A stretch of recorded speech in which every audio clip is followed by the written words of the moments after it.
let's address the elephant in the room. Nasikia nervous. Sijui kwa nini.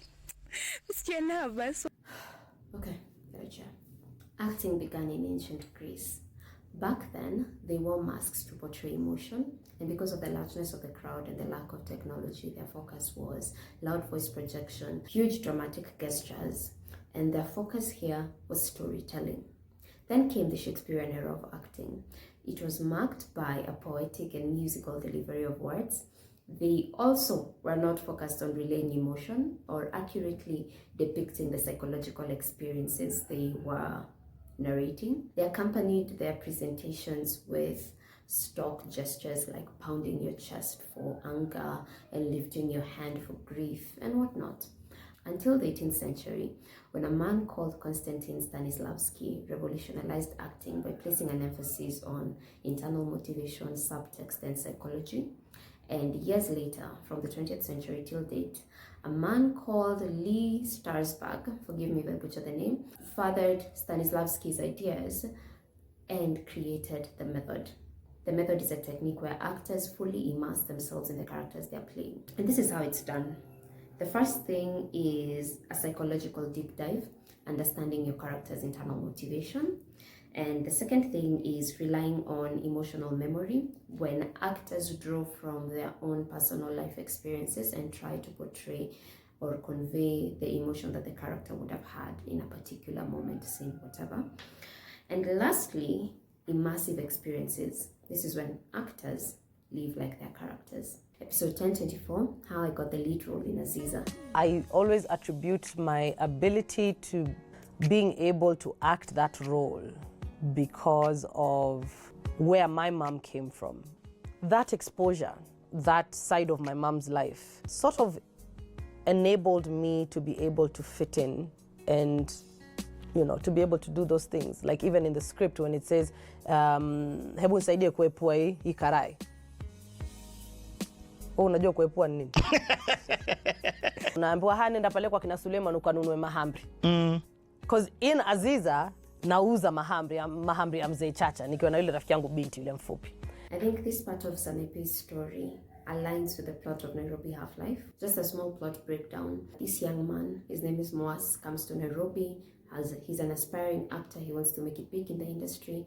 But unfortunately, he finds himself entangled in a gang. And at the same time, he's also working on his acting career, but he didn't end up on TV. He ended up in theater. The role he was playing in the play aligns with what he does in real life because he was playing as a gang member. And in the final scene of the play he's part of, he's supposed to give this monologue, which he does an amazing job on, and people are awed.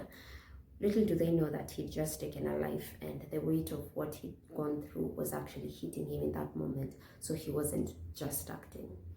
Actors go to extreme lengths to align with their characters. I know of another actor, name forgotten, not withheld, who was on a strict diet of an apple and a can of tuna a day because he was playing a character whose body was physically emaciated. But it's also amazing when life aligns in such a beautiful way, where the things that you most probably did not enjoy or would have despised in your life actually prepared you for something much bigger.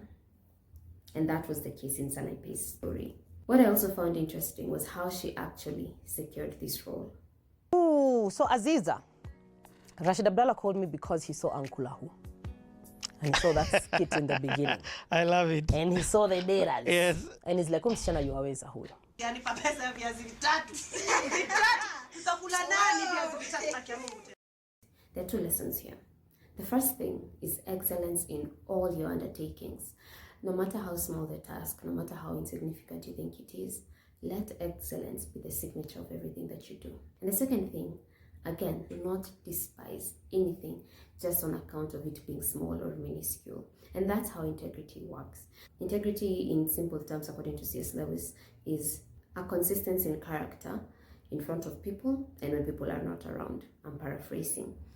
And there should also be an integrity in terms of excellence.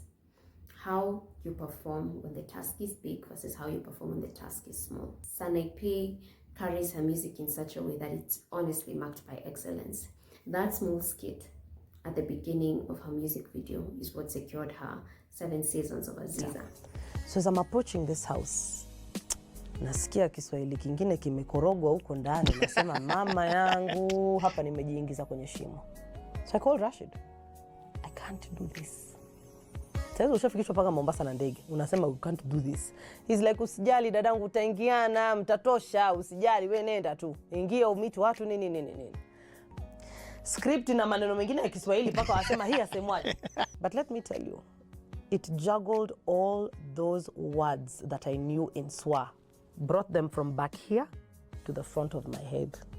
I was finding myself, yani ninaingia katika kile lugha, yani accent. Unaongea Kiswahili paka watu wanakushangaa. I've gotten to a place in life where I no longer consider ignorance quirky. I've always admired people who can play chess, but I never took a step to learn to play chess because of that veil of ignorance. And the other day I asked myself, but hey, like I can order a chessboard online, it's not expensive. In the meantime, I can learn online. I've had a smartphone for God knows how many years. Why have I never learned chess? And it's in the small things. Learning how to knit, learning how to crochet, learning how to swim. Like I just want to learn, grow. If I have as little as a speck of interest in that thing, I am going to learn. I may not achieve mastery in everything that I want to do, but at least I won't be in the dark as touching that thing. And that has changed my mindset, not only in the little things of life, getting more hobbies, blah, blah, blah, blah, blah, but even in how I approach work. I do not rejoice in ignorance. I don't rejoice in, oh, I don't know how to do it. Remove that veil of ignorance. And the first thing, it's not quirky, it's not attractive, you're too old to blame your humble background. All your excuses have carried you so far, but look at the results that you have right now. Are they worth it? Now put that down, pick up a book, nunua bundles, just get to learning. Her own talent had secured her the role.